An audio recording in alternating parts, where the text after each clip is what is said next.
بسم اللہ الرحمن الرحیم۔ السلام علیکم۔ امید ہے آپ سب خیریت سے ہوں گے۔ پیارے بچوں، میں آپ کی اردو کی ٹیچر ہوں۔ میں آپ کو آسان اردو پڑھاؤں گی۔ جیسا کہ ہم اپنی پریویس ویڈیو میں سبق نمبر 2 کی پڑھائی کر چکے ہیں، آج ہم اپنا بقیہ سبق نمبر 2 مکمل کریں گے۔ تو پیارے بچوں، اپنی کتاب کا سبق نمبر 2 اور صفحہ نمبر 7 کھولیے۔ سبق نمبر 2 ہے اسلامی بھائی چارہ۔ اس کا ہم صفحہ نمبر 6 پڑھ چکے تھے، اب ہم صفحہ نمبر 7 پڑھتے ہیں۔ تو پڑھائی شروع کرتے ہیں۔ اپنا گھر بار اور مال و اسباب سب ان کے سامنے کر دیا، کہا اب اس میں سے آدھا تمہارا ہے۔ مال کی صورت میں انصار کے پاس صرف نخلستان تھے۔ انہوں نے رسول اللہ صلی اللہ علیہ وآلہ وسلم سے عرض کی کہ اس میں سے آدھے ہمارے مہاجر بھائیوں کو دے دیں۔ مہاجرین تجارت کیا کرتے تھے۔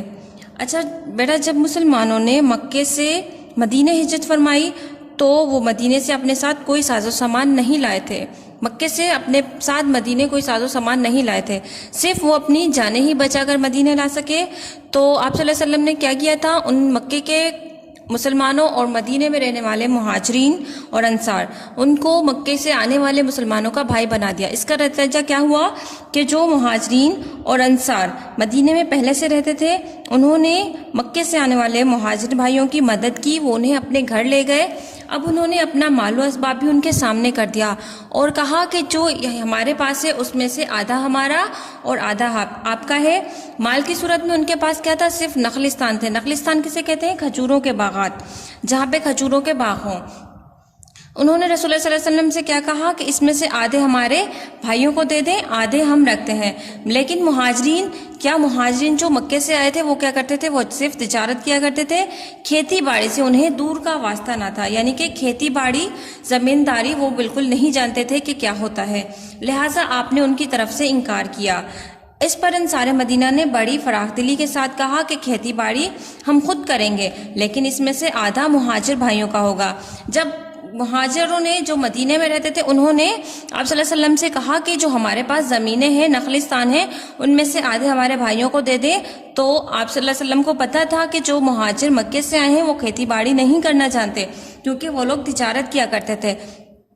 آپ صلی اللہ علیہ وسلم نے کیا کیا؟ آپ صلی اللہ علیہ وسلم نے اپنی طرف سے ہی ان کو انکار کیا کہ ایسا نہیں ہوگا۔ تو وہاں پر بھی جو انصار مدینہ یعنی کہ مدینے میں رہنے والے انصار تھے، انہوں نے کھلے دل کا مظاہرہ کیا اور کہا کھیتی باڑی ہم خود ہی کریں گے، لیکن کیا ہوگا؟ اس میں سے آدھا ہم اپنے پاس رکھیں گے اور آدھا اپنے مہاجر بھائیوں کو دیں گے۔ کون سے مہاجر بھائی؟ جو مکے سے تشریف لائے تھے، جو مکے سے ہجرت کر کے مدینے آئے تھے۔ ان کے اصرار پر مہاجرین نے پیشکش قبول کر لی اور خود بھی اپنی حیثیت کے مطابق چھوٹی موٹی تجارت شروع کر دی۔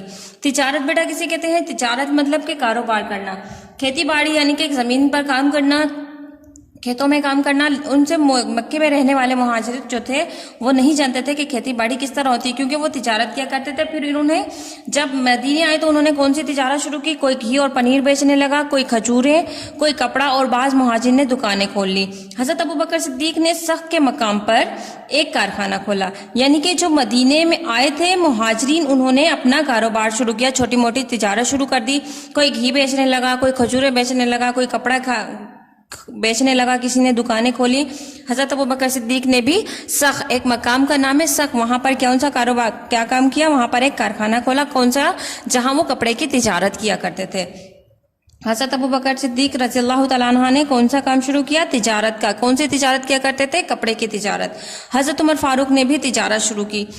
جب مکے کے مسلمان یعنی کہ مکے میں رہنے والے مہاجرین مدینے تشریف لائے تو ان میں حضرت ابوبکر صدیق، حضرت عمر فاروق رضی اللہ تعالیٰ عنہ بھی تھے، اور ان دونوں نے تجارت شروع کی جو رفتہ رفتہ بہت وسعت اختیار کر گئی اور ایران تک پہنچ گئی، یعنی کہ وقت کے ساتھ ساتھ آہستہ آہستہ ان کی جو کاروبار تھا، ان کی جو تجارت تھی وہ بہت ہی پھیلتی گئی اور ان کی تجارت ایران تک پہنچ گئی۔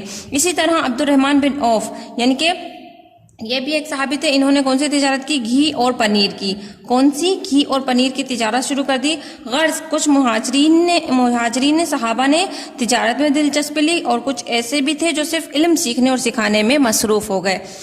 یہاں پر آپ کو بتایا جا رہا ہے کہ جو مکے سے مہاجرین آئے انہوں نے مطلب کہ انہوں نے صرف مہاجر جو مدینے کے مہاجر تھے ان کے اوپر ہی اپنا جو ہے بوجھ نہ ڈالا، بلکہ انہوں نے اپنی چھوٹی موٹی تجارت شروع کر دی. کوئی گھی بیچنے لگا، کوئی پنیر بیچنے لگا، کوئی کھجور بیچنے لگا، کسی نے کپڑے کا کاروبار شروع کیا. اور جو تھے اس طرح سے جو علم سیکھنے اور سکھانے میں تھے انہوں نے اس لیے علم سیکھنے والا اپنا جاری رکھا. کاروبار کے علاوہ دوسری ہم ضروریات رہائش کی تھی. انصار کے پاس بہت سی زمینیں اور مکانات تھے، انہوں نے اپنے مہاجر بھائیوں کو اس میں سے بھی آدھا حصہ دے دیا. اس طرح مہاجرین کی رہائش کا مسئلہ بھی بڑی خوبی سے حل ہو گیا. ایک مرتبہ بنو نذیر قبیلے کی کچھ زمینیں اور نخلستان مسلمانوں کے قبضے میں آئے. یعنی کہ اب یہ یہاں پر بتا رہے ہیں کہ بنو نذیر ایک قبیلہ ہے، ان کی کچھ زمینیں اور نخلستان یعنی کہ کھجوروں کے بعد کس کے قبضے میں آئے؟ مسلمانوں کے قبضے میں آئے. رسول اللہ صلی اللہ علیہ وسلم نے انصار کو بلا کر فرمایا مہاجرین نادار ہیں، اگر تمہاری مرضی ہو تو یہ زمینیں اور نخلستان ان کو دے دیے جائیں اور تم اپنے نخلستان ان سے واپس لے لو. جب بنو نذیر کی زمینیں مسلمانوں کے قبضے میں آئیں تو مسلمانوں کے رسول اللہ صلی اللہ علیہ وسلم نے جو مہاجرین جو مدینے کے مہاجرین تھے ان کو بلایا اور انہوں نے کہا کہ مہاجرین نادار ہیں، اگر تمہاری مرضی ہو، یعنی کہ اگر آپ لوگ چاہتے ہیں تو یہ جو زمینیں ان کے قبضے میں آئی ہیں وہ مسلمانوں کو دے دی جائیں اور تم اپنے نخلستان ان سے واپس لے لو. یعنی کہ جو آپ نے ان کو اپنے نخلستان دیے تھے، اپنی زمینیں دی تھیں، وہ آپ واپس لے سکتے ہیں.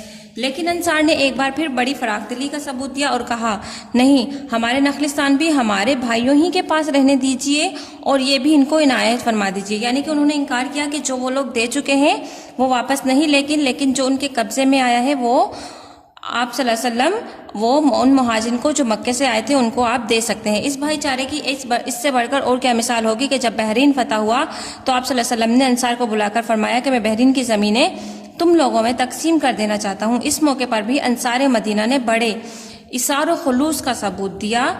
انہوں نے عرض کیا پہلے ہمارے مہاجر بھائیوں کو اتنی ہی زمینیں عنایت فرما دی جائیں، تب ہم لینا منظور کریں گے. مسلمان آپس کے اتحاد و محبت کی وجہ سے بہت سے فکروں سے آزاد ہو گئے اور اب دینی تعلیم کی وجہ سے ان کی تعداد بھی روز بروز بڑھتی جا رہی تھی. یہ بات کافروں کو ایک آنکھ نہ بھاتی تھی، یعنی کہ ان کو بالکل پسند نہیں آتی تھی. اس لیے مکے کے کافر اور خود مدینے ہی کے مختلف قبیلے مسلمانوں سے جنگ کرنے لگے. اس کے پیش نظر مسلمانوں کو دینی علم کے علاوہ سپاہ گیری اور جنگی فنون سیکھنے کی ضرورت پیش آئی. ایک گروہ مسلمانوں میں ایسا تھا جو جنگی فنون پر دسترس رکھتا تھا، یعنی کہ جو جنگی فنون یعنی کہ جنگ کرنے والے جو بھی فن ہیں وہ ان میں دسترس یعنی کہ مہارت رکھتا تھا. چنانچہ رسول اللہ صلی اللہ علیہ وسلم نے اس معاملے میں بھی اسلامی اخوت کا طریقہ اختیار کیا ان مسلمانوں کو جو جنگی فنون سے نا واقف تھے. یعنی کہ جو جنگی فنون کے جو جنگ کے فن ہوتے ہیں، ہتھیار یوز کرنے والی چیزیں ہوتی ہیں، ان سے ناواقف تھے، ان کو علم ہی نہیں تھا کہ یہ ہتھیار کس طرح یوز کیے جاتے ہیں. انہیں واقفیت رکھنے والوں کا بھائی بنا دیا. واقفیت مانا جو کہ ان کی جان رکھتے تھے کہ جنگی فنون یعنی کہ فنون جو ہنر ہوتے ہیں، جو اوزار ہوتے ہیں، جو انسٹرومنٹ ہوتے ہیں وہ کس طرح استعمال کیے جاتے ہیں، جیسا تلوار، پسٹل، یہ چیزیں کس طرح استعمال کی جاتی ہے. تو اس طرح سے جو ان کے ہنر سے واقف تھا انہیں نا واقفیت رکھنے والوں کا بھائی بنا دیا تاکہ وہ تربیت حاصل کر سکیں.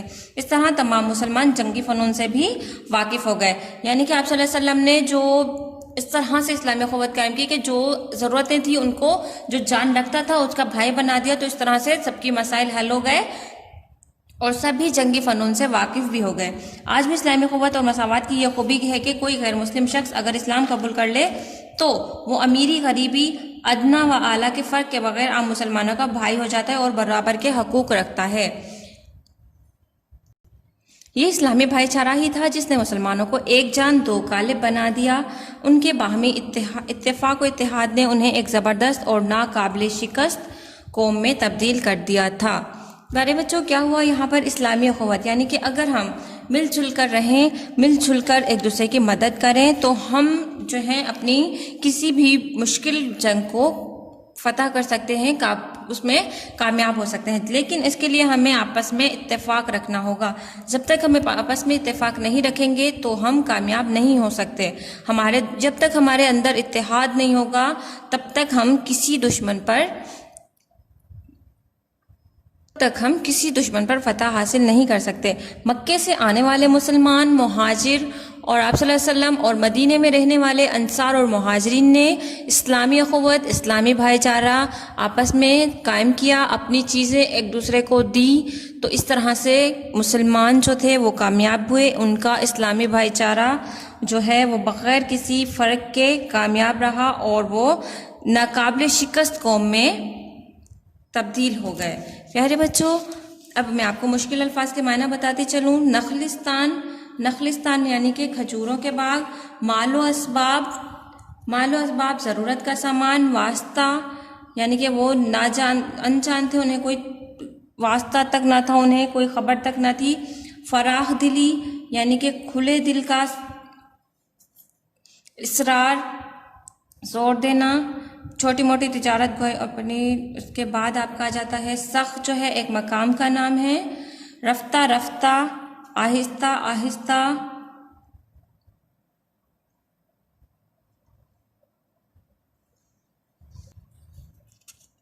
نادار، ضرورت مند، بے سر و سامان،